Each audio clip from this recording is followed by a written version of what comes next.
and Arabic knowledge. Exclaimed the Thomas B. Malakir, who is the father of the modern education system in India.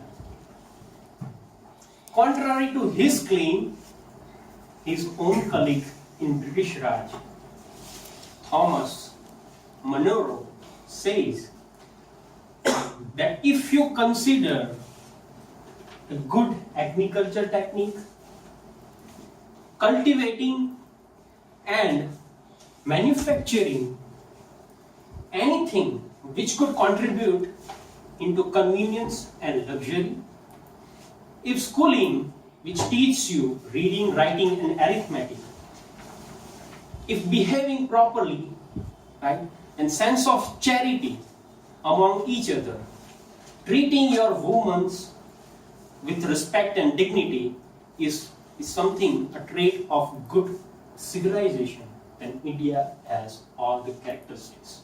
Remember, he mentions schooling. Toastmaster of the day, fellow Toastmaster and guest. Let's examine the claim of Thomas B. Malakir that India didn't really have any formal education system before British introduced itself. In India, education goes back to 5,000 years. Archaeological Survey of India discovered terracotta pads which is used for writing, which is exactly similar to modern day notepads. In India, there were schools, and if there were schools, there must be subjects. So what were the subjects that has been used in teaching? Well, previously it was Vedas, Brahmanas, Upanishads, and then if you may think that these are the religious texts, but no.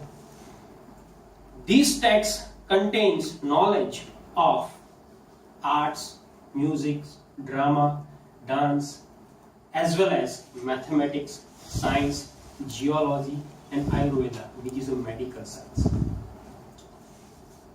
I have learned this from the work of scientist Subhash Kak and his team, who is doing extensive research on Upanishads and the commentaries on Upanishads and yoga.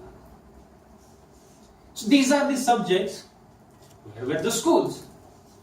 Schools, as we know today, is different from the ancient schools. Ancient school, there were no buildings. They simply gather around in a tree in a small village, and that becomes a school. But it is not like that everywhere. There were schools which are part of temple complex. There are more than 5,000 plus viharas, which is a Buddhist monasteries across India, which were center of learning.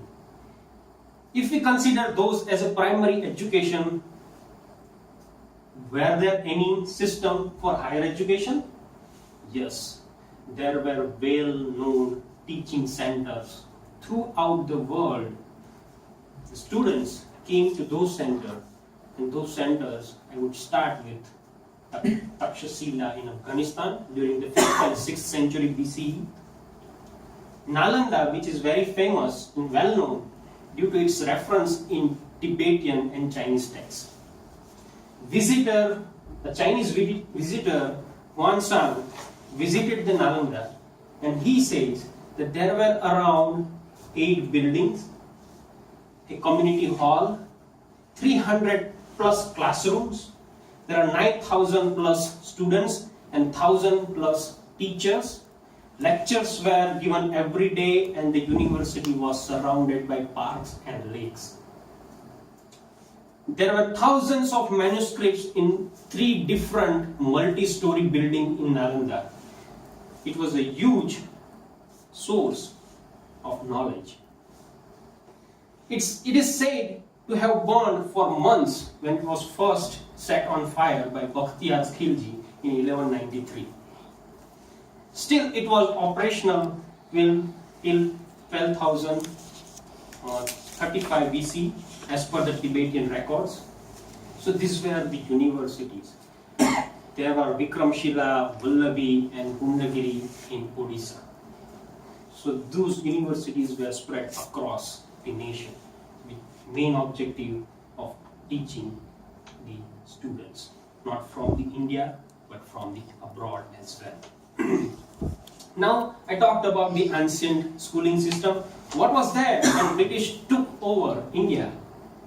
Was those systems destroyed? Yes, main universities were destroyed, but the schools in village, no one can destroy every school in every village. So schools were present in India at that time. And for that, to conclude my point, I will give 3 testimonies of British officers from 3 different parts. First, from the Bengal presidency, William Adams.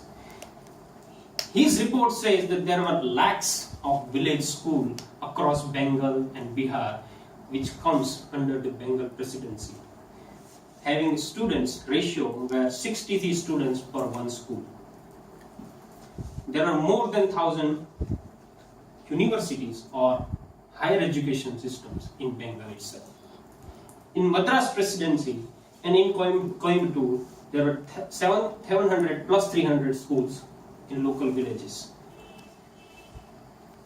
In Bombay presidencies, British report says that there were hardly any village where there is no school.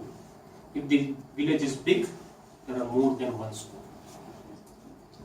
And all of this information you can find in a beautiful tree, a book written by Balakrishna, which is a compilation of British documents. So I would like to conclude that India has a decentralized network of schools and we were a knowledge-based society. Over to Krishna.